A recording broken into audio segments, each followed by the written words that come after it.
Hi everybody, Melissa Klein here, and I just wanted to walk you through this new really cool online tool that I found, and just give you some tips for how this works.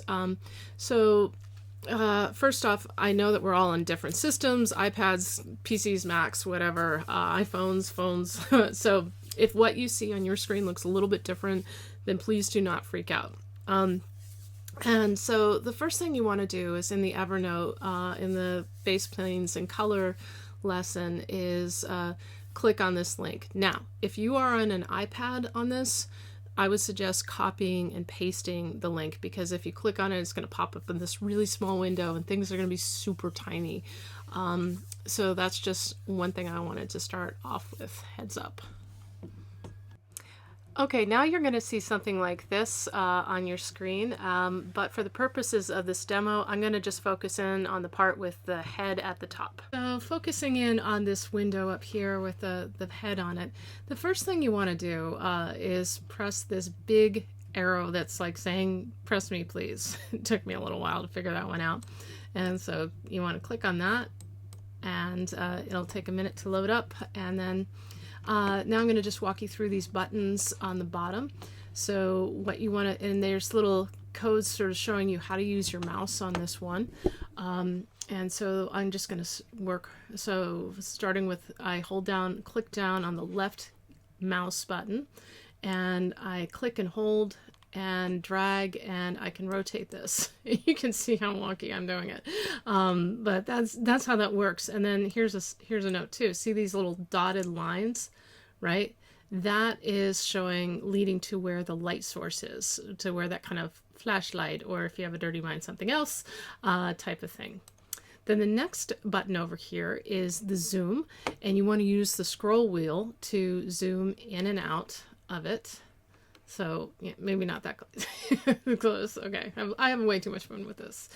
Then next is the move. So hold down your right mouse and you can move this around. Now if you're working on an iPad, just play around with different gestures to get it to do what you want it to do.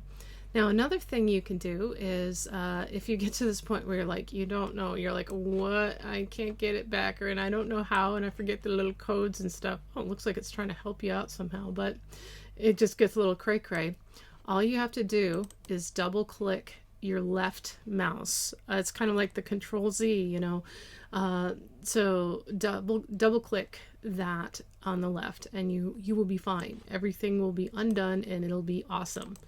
So then the other thing that I really like is this feature called holding down the shift key on your keyboard and your left mouse button, and you can change the secondary light on this one. So your primary light is the flashlight type thing, you know, and then the secondary would be like any light that's sort of bouncing off of another objects in the room or whatever. So I think about, like in this situation, you could say, this could be like light coming in through a window on one side, the person's facing you, and then on the right side, maybe there's a light wall that is reflecting a lot of that light. Whereas, let's say at night, it's going to be far more, you know, where there's things are just less reflected light, it's going to be a lot darker. Now, this next part, I kept clicking on this little arrow to the right, like it says it move directional light. Why won't it let me do that? That's because what it's trying to tell you is click down here. Maybe for some of you guys, this kind of stuff is why, like, if somebody's having problems, like, I will not make you feel ashamed, because I've had so many moments myself.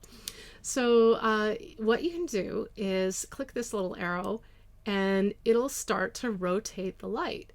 And you're like, wow, it goes around and it goes up and it goes down, and then like so, like that.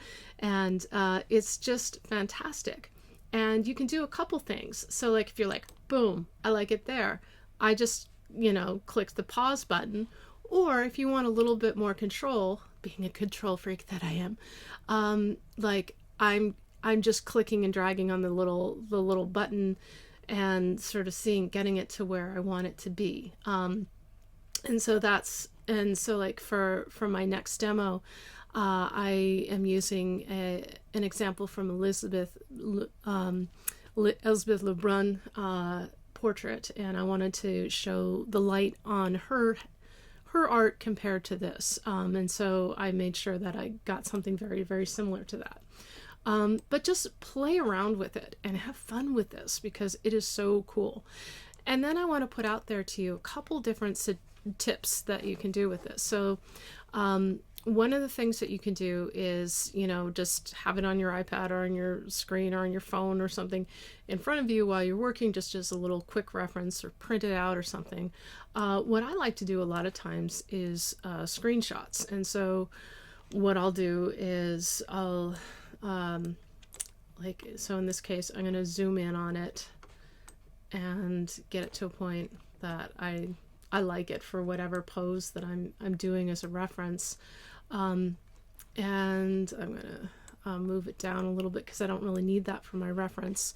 Then I'm going to just go into, I use Sketch as a screenshot application, all different programs. We can talk about that next class.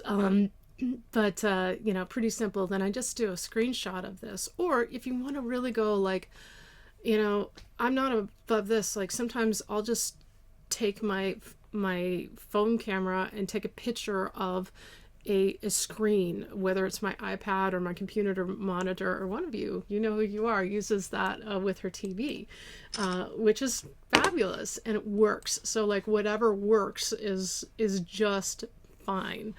I hope you find this helpful, and I hope you have a lot of fun with this. I think it's well worth a rather smallish learning curve. And of course, there's always the option to text me at 3 in the morning and let me know how you really feel. All right, have a great day. Thank you so much.